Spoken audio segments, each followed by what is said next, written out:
BPL খেলতে এসে নিজ ছেলেকে নিয়ে এসেছেন মোহাম্মদ নাবি। আফগানিস্তানের এই তারকা অলরাউন্ডার ফরচুন বরিশালের হয়ে মাঠে নামার অপেক্ষায় থাকলেও ছেলে রোহান মাঠে নামার অপেক্ষায় নেই, মাঠে নেমেই গেছেন। বাবার সঙ্গে ফরচুন বরিশালের অনুশীলনে এসেছেন নাবির ছেলে রোহান। মোহাম্মদ নাবি ফরচুন বরিশালে যোগ দিয়েছেন অনেক আগেই, একেবারে শুরুর অনুশীলনের দিন থেকে, কিন্তু এতদিনেও নাবির ছেলেকে দেখা যায়নি।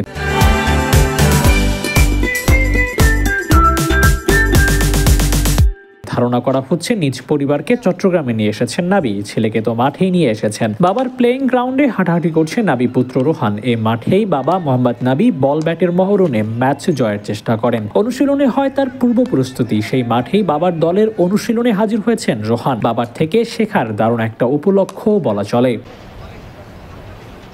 বাবার কাছ থেকে সব সন্তানরাই শেখেন, কিন্তু বাবা যদি হন পেশাদার অ্যাথলেট তাহলে তো কথাই নেই। বিশেষ করে ক্রিকেট এমন এক খেলা, যে খেলায় যত জানবে যত শিখবে ঠিক ততটাই ভালো করবে। অদূর ভবিষ্যতে নাবির ছেলে হয়তো পেশাদার ক্রিকেটার হিসেবে আত্মপ্রকাশ করবেন। এর আগে বাবার সঙ্গে প্রাথমিক শিক্ষার কাজটুকু চালিয়ে যাচ্ছেন। হয়তো পেন পেপারে নাবির ছেলে দীক্ষা নিচ্ছেন না, কিন্তু মাঠের আবহ থেকেও যে অনেক কিছু শিখতে পারা যায় সেটি হয়তো শিখছেন রোহান। নিজের আগ্রহ আর বাবার স্বপ্ন দুটি মিলিয়ে নাবির ছেলে হয়তো বাবার মতো ক্রিকেটার হতে চাইবেন। বাবা মোহাম্মদ নাবি চাইবেন হয়তো তার থেকেও বড় ক্রিকেটার হোক ছেলে। নিজের সন্তানকে নিজের থেকেও উপর দেখতে পারার সৌভাগ্য কজন আর হয়। হয়তো নাবি তাদের মধ্যে একজন, যার সৌভাগ্য হতে পারে নিজ সন্তানকে মাঠে পেশাদার ক্রিকেট খেলতে দেখা।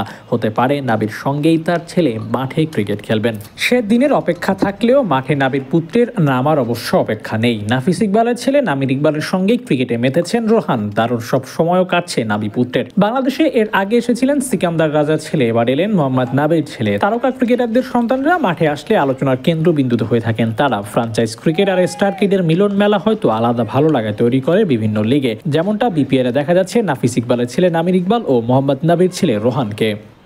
Abu Naim, sports Times.